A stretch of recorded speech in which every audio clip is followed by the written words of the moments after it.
help you? Yes, could I get a McRib? Chicken meal, just a sandwich? Just a sandwich, please. Anything else? Just an extra packet of barbecue, and that's it. 6:15. Line down. Thank you. Thank you.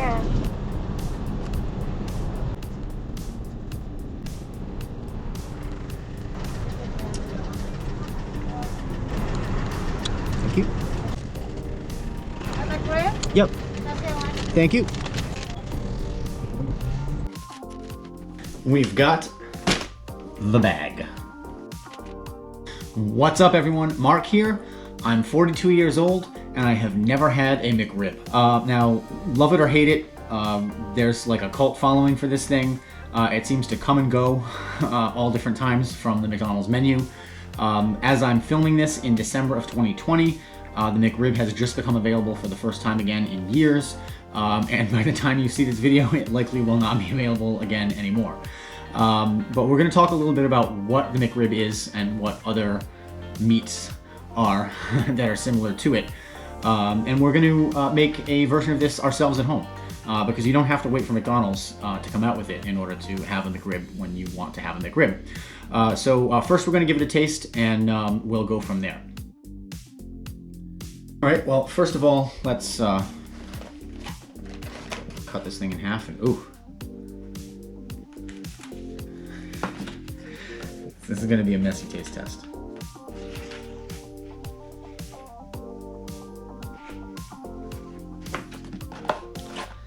It is indeed slathered in barbecue sauce, which I presume to be the same barbecue sauce. I got an extra cup of barbecue sauce just to taste it separately in case I wanted to figure out what would be the best sauce to use for this, but there is so much on here I could scrape some into a sample cup. So, plain kind of hoagie roll, looks like. It is toasted. And just, you know, pickled chips and onions. That's kind of what I thought. The patty itself is famously not rib. It is just pork, ground pork that is sort of formed into a patty that is stamped to sort of look like ribs.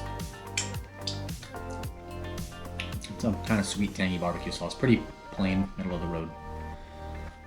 I'm willing to bet just about any supermarket barbecue sauce is going to fit the bill.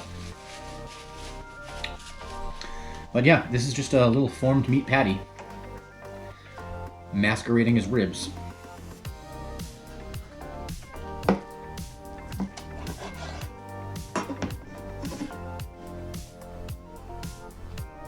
Let's give it a taste.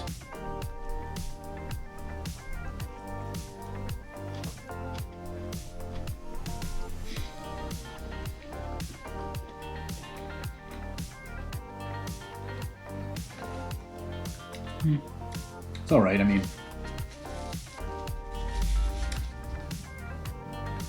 I guess it tastes about the way I thought it would. It's porky-ish. It doesn't necessarily taste a lot like ribs. Is it bad? No. Is it the best thing I've ever eaten? No. So, given what this is, I think we can absolutely make it at home, and we can probably do a little better. All right, I'm gonna get some of this stuff cleaned up, and we're gonna come back and talk about exactly what the McRib is. Okay, so if the McRib isn't rib, then what is it? Well, it is actually just ground pork shoulder, or it's essentially ground pork shoulder. It's not necessarily the best cuts of pork shoulder ground up. It's made very much the same way as chicken nuggets and chicken patties, which are what would be called in the industry reformed meat products. Now, reformed meat products are created by taking mechanically separated meat, which I've always had this sort of image in my head of mechanically separated meat being like an animal going down a conveyor line and robotic arms coming out and physically pulling it apart mechanically. Now, a word from our sponsor. Yes, I am Scrapple Man. Think I'll have another can. Grind up a pig, put it in a can. Scrapple. That's not at all what it is. Mechanically separated meat, mechanically separated chicken and pork, is meat that has been basically stripped off of the bones and the not so great parts of the animal. Really, it amounts to pressure washing. Once all of the good cuts of meat are taken away and you're left with the offcuts and the bones and the gristle and all the disgusting bits, the stuff is essentially blasted with water to mechanically separate the meat from all of the stuff that you can't eat. And it's essentially ground up and turned into a paste and pressed through a sieve to get out any hard bits or any bits of that undesirable stuff. So what you end up with is a pork paste. Is it made from pork shoulder? Absolutely. But again, is it made from good cuts of pork shoulder? Not necessarily. You can technically say it's pork and it's pork shoulder, but it's questionable the quality of the meat that goes into it, right? I actually put a link down in the description to a clip from a show from almost 10 years ago. Chef Jamie Oliver used to have a show on TV where he would talk about good nutrition and good food and good eating habits. And there's one particular episode where he's showing a group of kids basically what the good and usable parts of the chicken are, the chicken breast, the drumsticks, and the wings. And he's showing them what's left. And they are obviously grossed out by what they see with the carcass. They are grossed out by the entire process of watching him basically create a chicken patty, forcing the meat through a sieve until it becomes a paste, the meat being those leftover offcuts of the carcass. And the kids are grossed out about it the whole way through. And then when he turns it into a patty and breads it and cooks it and asks them who would still want to eat it, all of those hands go up. It's kind of funny, but it's also kind of heartbreaking in a way. I would like to think that in the last 10 years we've come to understand nutrition a little bit better, and that if we went back and asked those same kids today, they'd have a different outlook on things. And perhaps if we asked a new group of youngsters in 2021 what they thought, they might have something different to say about it too. But again, like I said, the McRib is very similar to chicken patties and chicken nuggets, and that's no accident. The McRib was actually invented by the same McDonald's executive chef who invented chicken McNuggets in 1979. The McRib was invented in 1981, essentially as a filler product. There was a shortage of chicken, and they needed something to put on the menu. And it was discontinued after only a few years because sales weren't really that good. It's gotten this cult following in the years that followed when it's made occasional appearances back on the menu. But why does it keep going away and coming back? There's a lot of speculation about it. It really seems like the most likely reason is fluctuations in the price of pork. Most of the time when McDonald's is selling it, it's kind of a break even or at a loss for them. So they will tend to offer it at times when the price of pork is relatively low and when they can do some marketing to try and recoup some of the money that they lose on that sandwich on other things. So for example, they might market it to adults with kids to come in and get that McRib that they're craving, and also get a couple of Happy Meals for the kids and another sandwich for the wife or the husband. So they make their money that way. But again, people want their McRib when they want it. So today we are going to come up with our own recipe to make one at home. Before we get into the recipe, I want to just take a minute to thank you all again so much for continuing to watch my videos and continuing to support what I'm doing here at the channel. I really, really, really appreciate it. If you like the video, or if you don't like it, give it a thumbs up or a thumbs down and tell me what you think down in the comments. Please, if you have not already subscribed, please subscribe. Click the red button below the video or the watermark in the corner. When you do, make sure you tap the bell icon so you get a notification every time I have a new video out. And without further ado, let's get right into the recipe. Okay, the ingredients for this really could not be simpler. We have 1 pound of ground pork. Really, if you want to go to your butcher and actually get ground pork shoulder, that's fine. You can use what you've got. If you've got a meat grinder or a grinder attachment for a stand mixer, grind up some pork chops if you've got them laying around. You can cut them up into pieces and grind them into a paste in the food processor. There's really kind of a lot of ways that you can arrive at this. I'm just using the 1 pound of sort of prepackaged ground pork because that is sort of the easiest route for this. We are also going to need hoagie rolls. We're going to basically make 4 quarter pounder McRibs with this. So plain hoagie rolls, 4 rolls cut lengthwise, and we're going to toast them in the process of cooking these. We are going to need 2 tablespoons of water, 2 teaspoons of sugar, and 1.5 teaspoons of kosher salt. And you do want to use kosher salt for this versus regular table salt or a finer salt. The larger crystals of the kosher salt kind of help they tear through the meat and kind of distribute themselves differently than a finer salt would, and that's kind of important for what we're doing here. One of the few characteristics to the way that this comes together that actually, sort of makes a difference. Then as far as putting the sandwiches together, again, in addition to the bread, we're going to need, if we're making all 4 of them, a cup and a half of barbecue sauce, and some pickle chips to your taste, and some slivered onions to your taste. A note on the barbecue sauce. I am told, or my research and everything that I'm finding suggests that Hunt's original barbecue sauce is the closest thing to the McDonald's barbecue sauce that is on the McRib.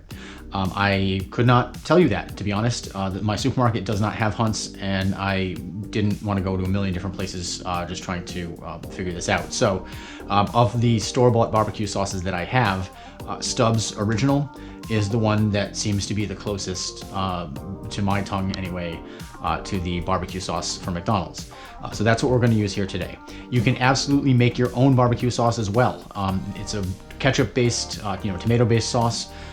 You can really kind of experiment very flexibly with what you've got to make your own concoction of a barbecue sauce.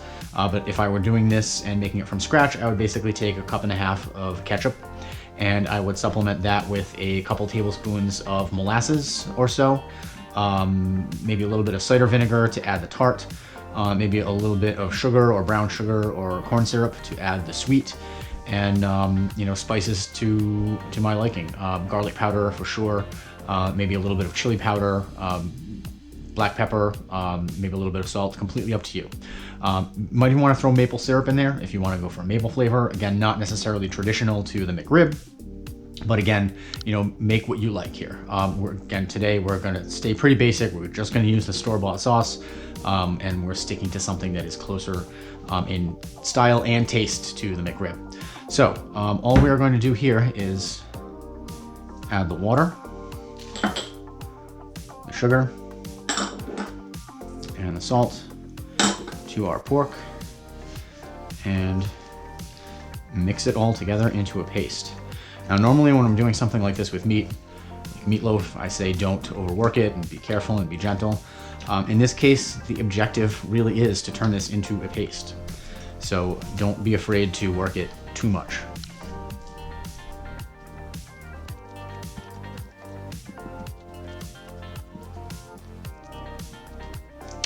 While I mix this, I actually do want to just clarify something I said earlier in the intro about the price of pork being a factor in when and how often McDonald's actually offers the McRib on their menu.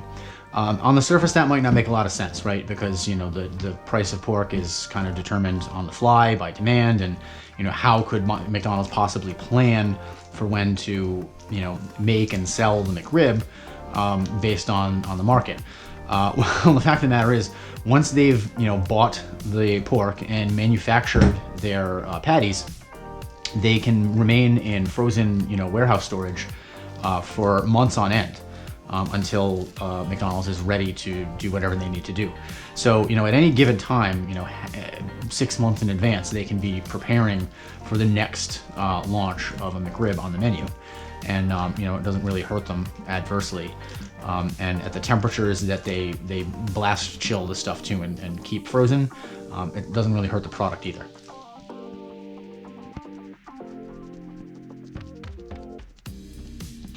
And here I at least want to make sure that I've broken up the meat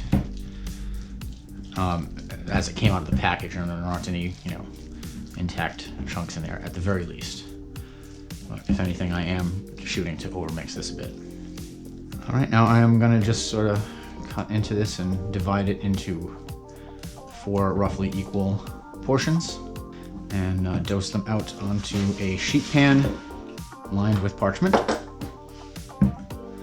And if you want to be particularly exacting here, you can absolutely use your kitchen scale. I think that's something I normally would do. But I'm gonna just eyeball it here. And I am not cooking a full batch here. We're just going to sort of cook one of these as a demonstration. But we do at least need to form and freeze them all. And yes, I said freeze, and that is a key step here that makes this whole thing even possible. Okay, we're just going to get in here and get our hands dirty. And we're gonna form these into patties that are about 3 inches by 6 inches, give or take. They're gonna shrink a little bit when they cook, but you do want them to fit on the bun.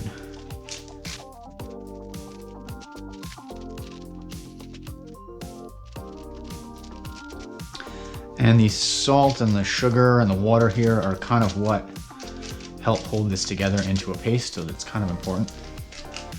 If you were to just sort of do this with the meat itself, it wouldn't work out so great. It might end up kind of dry and tough.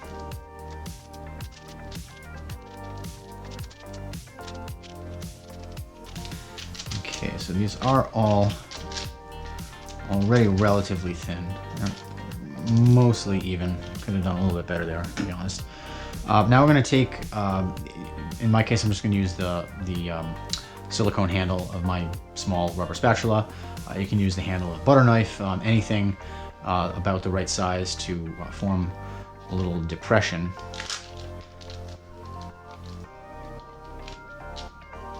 And little parallel grooves down the patty. Now this does 2 things, right? So first, it certainly gives it that sort of pressed McRib shape that we're used to. But it also causes a little variation in thickness, where in the areas where the patty is thinner, the heat can kind of reach into the meat quicker, so that it will cook a little bit faster, just being shaped this way.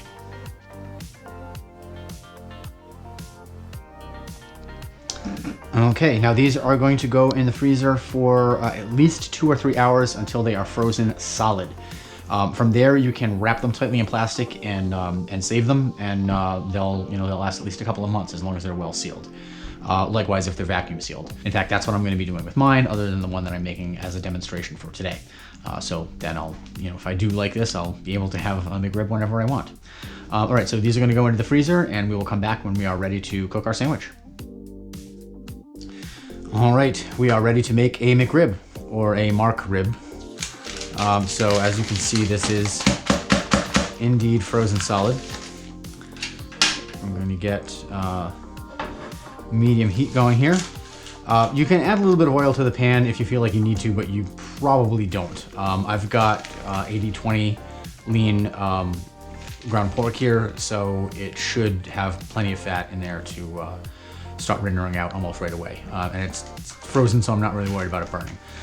Really, we're gonna just cook this pretty quickly, about 3 or 4 minutes aside, just to get it browned on both sides. Then we are going to slather it with some barbecue sauce and put it into a 400-degree oven for just about 5 or 6 minutes, just enough to get the sauce bubbly, and then we will put together our sandwich. So we're gonna put this into the pan first, rib side down.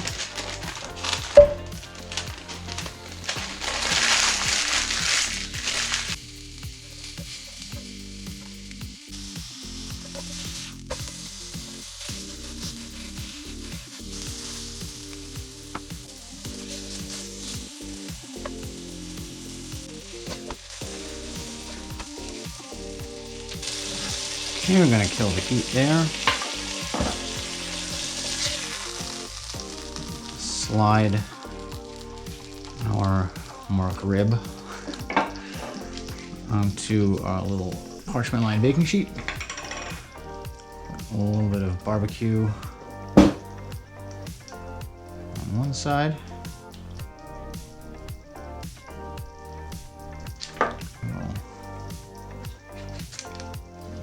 Flip it over.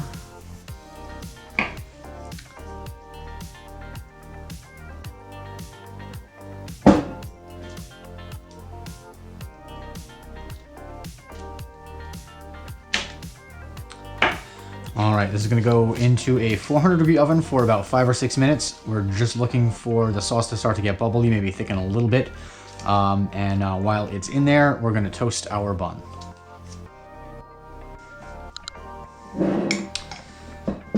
Okay, so we're going to turn this to medium-low heat. And using all that nice reserved fat in here, we are going to toast our bun.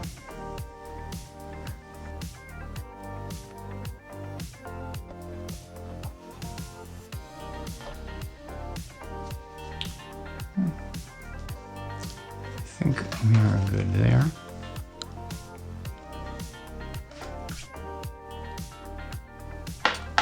Okay, we are good and bubbly. This is pretty simple. So we're going to put our rib patty onto our bun. This with a few onion slivers.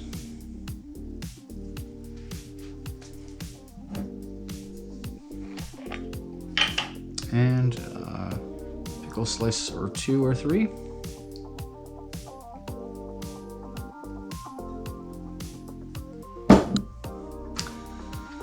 And that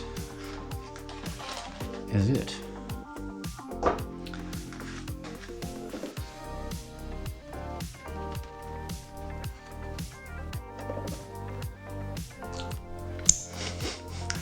Just as messy as the original.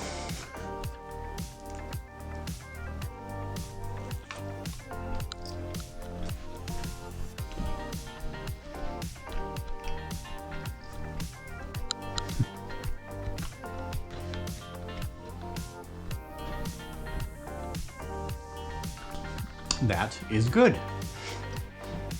It actually tastes almost more genuine than the real thing, if that makes any sense. It's just got more of a porky, ribby flavor.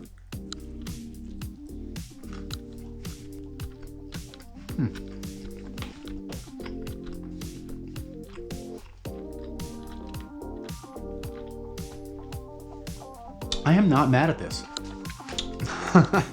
For someone who never had a McRib before today, I'm actually not too disappointed in that. I'm kind of glad I've got 3 more sitting in the freezer. Guys, I think that's it for another one. If you enjoyed today's video, please give it a thumbs up. If you didn't, give it a thumbs down. Either way, tell me what you think down in the comments, and please leave your suggestions for future episodes, and I will see you in the next one.